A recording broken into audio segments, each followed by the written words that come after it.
We on Western. We in the Manors right now, but we on Western. 3200. Levy boys, you know what I mean? Levy right there on the other side, you know what I'm saying? A lot of shit. Yo, Paso Heights, man. You feel me? My brother Wop, my brother West, nigga. District 2. Just strictly 2, you feel me, nigga? Jimmy, 23 man, money this shit gang, been Jimmy, here though. 33, 35 years, man. RP Nanny Since the Rules, 80s. RP This the shit whole legendary. nigga. My brother, this is right here on This Jimmy, Jimmy, you feel me? Jimmy's been the hood store for the longest. We right here on the Ave. Granite Clay, you feel me? We right here on Grand Avenue, you feel me? Now, the Heights and the Manors have been beefing, and their beef goes all the way back in the fucking Martin Luther King Jr. days, it seems. And to be honest, guys, I don't know what started it, because all the old heads and everyone I asked can't even tell me what the actual beef started over. So what that essentially tells me is that the majority of these motherfuckers don't even know what they're beefing over. But since over 500 motherfuckers have been shot, stabbed, and beat the fuck up, I might as well go over the history. Hey yo, as these thieves, can he digest still? Always bring up Derek like he lined that drill. Casket, cause you know what them bullets do to you, unusual. Cause man, our niggas, they got 9 life, they pat the phone to the P. We see shooters is awesome. Yeah, man against the family. JMSDK, Jack and Mac is stacking, dope dealing and killing. You feel me? The 666 mob. One thing, growing up, I realized about the Strawberry Manors Bloods is that they never got the credit that they deserved as being gangsters.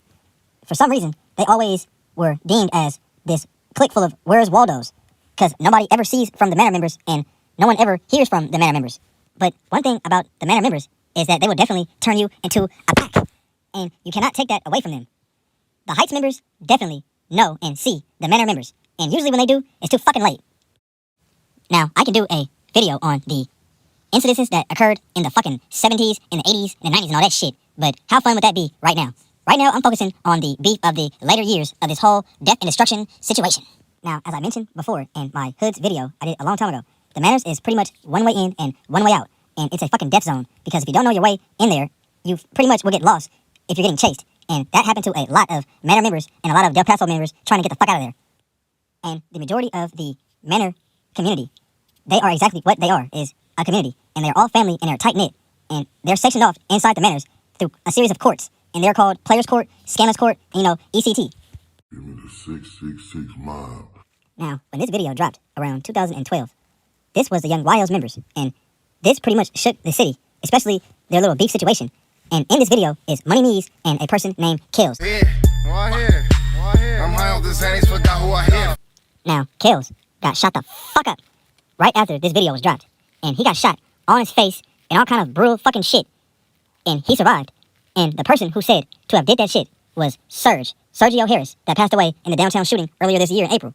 Now, it is a rumor with the Manor Mob members that has never got debunked, but it seems a little too good to be true. And I showed you a clip of Hitter Rich saying the 666 mob, and the Manor members are known to worship the devil for a fact. And a lot of the Heights members disrespect them in saying that they are walking corpse because they worship the devil and they sell their souls when they get shot and they end up living. That's why they end up getting shot in the face and never die.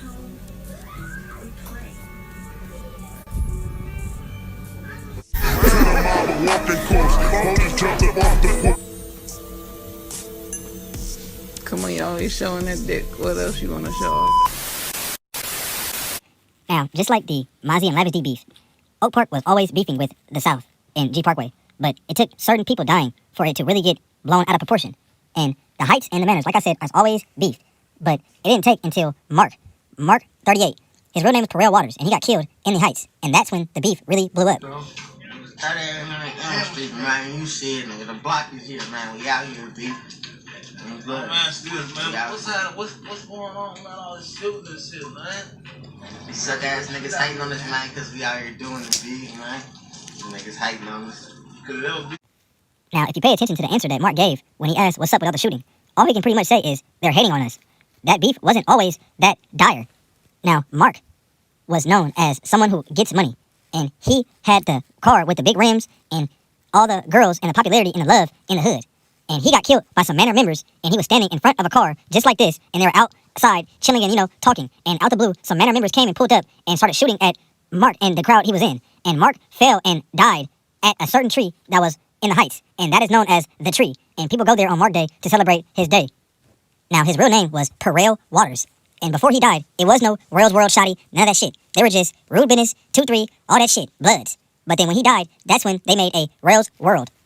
Now, unlike Mark, Shotty was killed by some people that weren't even from Sacramento. In fact, they were from Richmond, and it was 2 people, 2 shooters. And they seen Shotty outside of a restaurant when he was waiting on his food. Either that or he was ordering. And Shotty had a big-ass, soul-snatching apparatus, something like a SKS, with him. But he was spotted, and they actually killed him in his car or just getting outside of his car.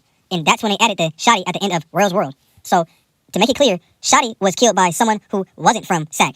Mark was killed by Manor Mob members. D-Steez mentioned how the Manors passed the funk to Oak Park. And he's basically referring to when the Manors and Oak Park had integrated. And that only left them having to watch out for the Manor members and watching out for the Oak Park members. And that is exactly what happened to Nanny Rude. He was killed by some Oak Park members, but it was Manor members in that car. Same thing with D-Steez. D-Steez was hit the first time by Ugmac, but the second time he was hit by Oak Park members leaving a party in the same spot, the stomach. D-Steez was shot the first time by Ugmac, but his best friend that got killed, JJ Clavo, he was actually in fact shot and killed by Ugmac's blood little brother. And no, JJ was not a gang member. He was a football player, athlete, but he was always in pictures with the known Heights members who were active, and he was always throwing up the Heights, and sometimes he would throw up YLs. So when he was spotted with his football crew. And in fact, the person, Ugmac's little brother, was not actually shooting at JJ. He was trying to hit the person to the left, the light-skinned dude with the grill in his mouth. That's who also got hit in the arm, and that's who the intended target was. So D-Steez's friend gets killed, and then D-Steez gets shot by the same person who killed his friend's older brother. That's some deep-ass shit. I ain't even know Gotti, still smoking on Shotty. You gon' put it on heavy deep, but you ain't never caught a body. Say you ride for Nanny Rude, but ain't nobody die behind you. Said ain't nobody die behind you. You wanna me, Lean, I'll put you in the grave beside him. Cuddy Lean was a very disrespectful person who was deeply tied in with them. And I would say he's from the Manors, but he is a Crip. So my guess is that he ran with the Nogales members. And you know, Nogales and the Manors, they're pretty much clicked up. But he was killed in the Manors in front of a relative's home. And he was killed, obviously, by some Del Paso Heights members. Now, that hurt the fuck out of the Manor Mob members. And what's crazy is that right after that, a member named Derek Keen Gant from the Manor Mob set got killed also. Now, Derek wasn't a full-time gang member. He was just deeply invested in the Manors because that's where he's from. But he taunted the ops on his free time. And he was killed by a Heights member. And it was said that Cheddar Mob was with him when he was shot. Now, if you guys pay attention to the girl all the way to the left, that's Tiandra. And I mentioned her in my previous videos of the dangerous Sacramento females. And you can also see Ugmac. So, Derek was heavily invested with these members. And when he was killed, they had mocked him because he had a little thing going on called Run Rich Run. And where it came from, I don't know, but that was Derek's shit. And when he died, they were taunting him saying that Rich should have ran. Now, the Manors are full of motherfuckers who will turn you into a fucking pack. Now, pay attention to this light-skinned motherfucker in the back, because he is smirkish. And tonight, this man has been convicted of murder after the deadly shooting that killed 19-year-old Sincere Dixon of Sacramento. It happened back in 2019. Investigators say Keandre Pratt shot 10 times at the vehicle Dixon was in. He's now facing a life in prison without the possibility of parole. Young Sincere Dixon was the son, I want to say, of a Heights pimp named Pimp Darrell.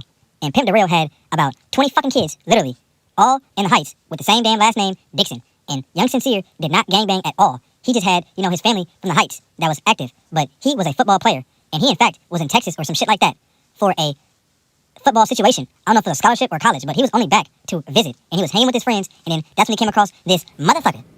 Now, Keandre Pratt is down for that murder, and they are around the same age. And my guess is that he knew who Sincere was, or knew that car. He knew something. Now, this motherfucker was obviously a stepper, because a week before that shooting, he shot at rival gang members 16 fucking times as they were driving through his neighborhood. What the fuck? And I did my research. This little ashy-lipped motherfucker used to bang Del Paso Heights, and the Heights colors are purple. So I don't know what the fuck this motherfucker had going on. How you tripping? Like I'm tripping, and you ain't shot none. Say what? We gon' be on your block until we got one. Hocking, rocking, that's how. But he obviously is nothing to play with. But not that we have to give a fuck, because his ass is currently eating that goulash in downtown Sac, and he got convicted. Found guilty, a.k.a. So his ass is fucked. New information tonight in the killing of a North Sacramento 9-year-old. 21-year-old man Lay's Hands has been charged and arrested in connection with Michaela Brent's death after she was shot in broad daylight in the playground earlier this month. 3 other people were also shot, including a 6-year-old girl. Michaela's funeral is planned for next week. Now, I get real deep about this situation on Patreon. So go tune in if you want to know more about that situation alone. Who was there? Snow Gang Duna. And yes, he was there with his fellow coons, thinking this shit's a fucking game, on FaceTime with the motherfuckers from the Manors, saying, y'all won't come shoot this motherfucker up, we here, right now. And what did they do? They came and shot that motherfucker the fuck up. Young Trey Reddy was killed not too long ago. And in my opinion, he was either backdoored or killed by some Manor Mob members. And I would go with the second one. And that day when that 9-year-old girl got killed, the Manor Mob members were taunting the Heights members about his death because nobody knew what the fuck happened behind him dying. And if you fast forward and speed things up, this is Jermaine Johnson, and he is a Heights member also, and he hung with Trey Reddy all the time. When that 9-year-old girl died, he instantly suited and booted up and took his black ass to the Manors and shot somebody the fuck up. Did they die? No. But his black ass got caught, and he's getting sentenced pretty soon. How much time? I don't know. But that was definitely gig bat for that 9-year-old girl. Sacramento Gang Archives, this was only part 1 of this series that I am starting. I definitely did not cover everything, and if I'm not mistaken, I didn't even cover half. So just tune in, guys, for part 2. SGA, I'm out. Lakers with this offensive possession. That is a logo SGA 3, and he knocks it down.